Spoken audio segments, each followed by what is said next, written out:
the feast day of Saint Basil the Great. The following are some details on his life and works. Born in Caesarea, Asia Minor, in AD 330, Basil was reared by parents of unusual devotion. They imparted their love of God to their children with such success that each came to be canonized. These 6 branches of the family tree were bountifully blessed and brought forth much spiritual fruit. He was educated in such cultural centres of the empire as Constantinople and Athens. Under the guidance of his friend Gregory Nazianzos, the theologian, Basil became one of Christianity's most eloquent spokesmen, earning world renown for both his oratory and his writings. Although he could have had any high governmental position he wished, St. Basil had no desire for high office. Instead, he was granted his wish to return to his native city, where he was ordained Bishop of Caesarea on the 14th of June 370 AD. A man of considerable talent, Basil applied himself to establishing and setting down the rules of monasticism. With this accomplished, he turned to the formalization of the divine liturgy, which bears his name. The liturgy of St. Basil became the standard of Orthodox worship. In fact, the liturgy of St. John Chrysostom, which is celebrated 42 Sundays of the year, is a modified version of it.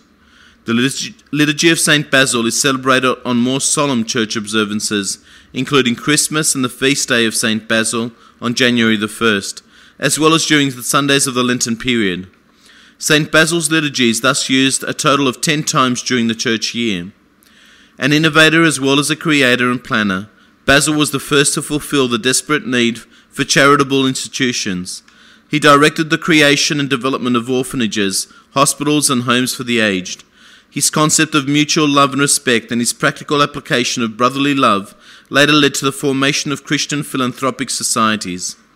Aside from St. Paul, and despite the fact equality in the sight of God does not necessarily mean equality in human recognition of dedication, St. Basil quite possibly ranks at the head of all the saints of the Greek Orthodox Church. Recognized as one of the 3 greatest hierarchs in Orthodox history, and so recognized on another day of the year known as the Feast Day of the 3 Hierarchs, he is unexcelled as a protagonist for the Greek Orthodox faith. Just as the flower which bears his name, Basil stands for beauty and love in Christianity that assure his lofty place in ecclesiastical history for all eternity. The Church celebrates the feast day of St. Basil on January the 1st, the date on which he fell asleep in the Lord in AD 379. Since this date coincides with the first day of the new year, this holiday is especially meaningful for Orthodox Christians.